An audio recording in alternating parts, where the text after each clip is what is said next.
Rémi Larousse, Songe d'un illusionniste, c'est au Lucernaire à Paris jusqu'à la fin du mois de janvier. Comment vous expliquez justement ce succès actuellement de spectacles autour du mentalisme? C'est vrai que le mentalisme aujourd'hui, il fait appel. Déjà, on vit une époque qui est dématérialisée, c'est-à-dire on a des téléphones mobiles, etc. Et finalement, le mentalisme, c'est quoi? C'est de l'illusionnisme sans les objets. En fait, on fait appel uniquement à notre cerveau. Et puis surtout, le mentalisme, en fait, il fait appel aussi à toutes les potentialités, il évoque tous les mystères de notre cerveau. C'est un peu, je pense aussi, dans ce 21e siècle, un peu la dernière frontière.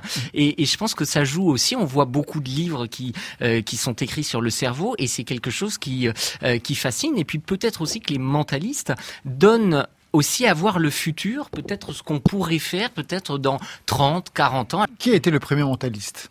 Celui qui rentre vraiment dans l'histoire, d'après vous? Ça remonte, on a des témoignages d'expériences de mentalisme qui remontent à très très très longtemps. Je crois qu'il faudrait questionner les historiens, mais il y a des techniques dans la Grèce ancienne. Après, il y a à la Renaissance, il y a quelques écrits sur des effets classiques. Par exemple, deviner un mot dans un livre, ça on le retrouve dans des livres copiés par des moines. Et puis après, le 19e siècle a apporté beaucoup. Il y a les Américains, il y a deux grandes figures. Après, chacun a ses préférés. Pour moi, c'est Alexander, qui est un mentaliste du 19e, 20e siècle, et aussi une femme mentaliste, il faut le dire, parce qu'il y en a. Mais justement, on s'interrogeait. Anna Eva Fay, qui est une mentaliste américaine qui était assez extraordinaire. C'était quoi sa particularité? Elle faisait tout un spectacle où elle prédisait l'avenir, elle demandait à des spectateurs de poser des questions, de les écrire sur des papiers, puis elle avait un style... On va dire, c'était l'époque de l'orientalisme. Alors, elle avait des grandes vasques qui remplissaient le théâtre de fumée. C'était de très belles mises en scène. Et donc, pour moi, Anna Eva Fay et Alexander, c'est mes préférés. Comment vous êtes tous devenus mentalistes?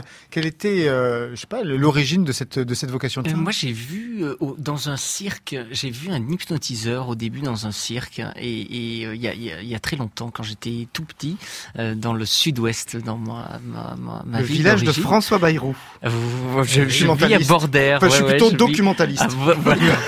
Et c'est vrai que j'ai ensuite rencontré un magicien et je lui ai demandé, tiens, comment on arrive à faire ces expériences. C'était de l'hypnose à l'époque, mais sans accessoires. Et il m'a dit, l'hypnose c'est une chose, mais laisse-moi te montrer d'abord un tour de magie, et puis ensuite je vais t'apprendre ce qu'est le mentalisme. Et puis en fait, quand j'ai découvert le mentalisme, j'ai trouvé ça beaucoup plus intéressant que l'hypnose, parce que les spectateurs étaient éveillés. Rémi Larousse, on vous a demandé de nous faire proposer une expérience. Vous avez d'ailleurs été le premier, pour être honnête, à dire oui. Et vous avez dit, on veut travailler sur les rêves.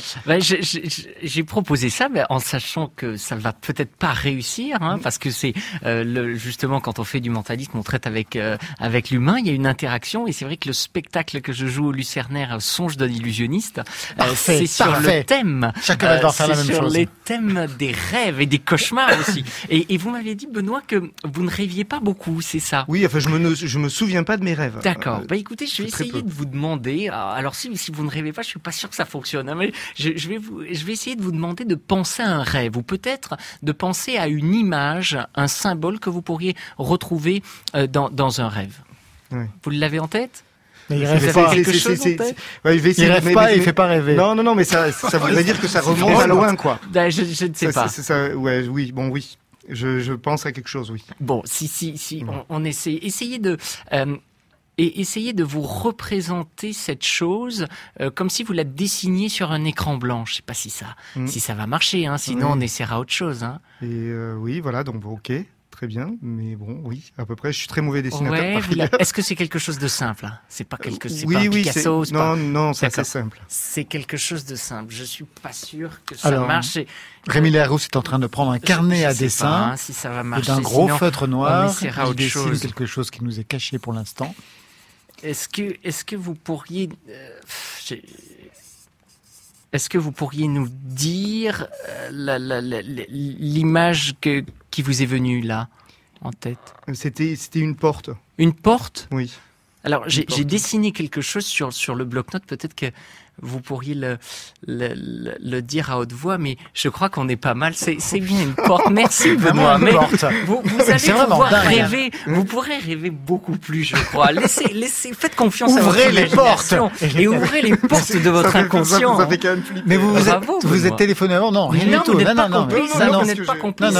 Et c'est vrai que c'est des choses qu'on peut arriver à faire en spectacle, qu'on peut des fois retrouver à la télé. C'est vrai que souvent on se dit à la télé ou à la radio, il y a des complices, etc. Oui, c'est ça, ouais. Et c'est pour ça aussi qu'il faut venir voir des spectacles de mentalisme en live, parce que c'est un peu comme les émissions, vous savez, de cuisine à la télé. On voit les plats qui sont fabriqués, mais on ne peut pas les goûter, et donc il faut venir voir des spectacles de mentalisme en live. C'est vrai que c'est une question de mise en scène, et c'est aussi beaucoup le regard du spectateur. Par exemple, avant-hier, à la sortie du théâtre, il y a un couple qui est venu me voir et qui m'a dit, finalement, dans ce que vous faites, vous représentez la communication parfaite entre deux êtres, parce qu'on n'a pas à se parler finalement pour se comprendre. Et puis il y a d'autres personnes, peut-être on est en train de se regarder, bureau, c'est pareil. Je lève la tête et elle me fait, ben oui, je l'ai fait. Et puis il y a d'autres personnes qui vont réagir en disant, tiens, c'est un peu inquiétant, c'est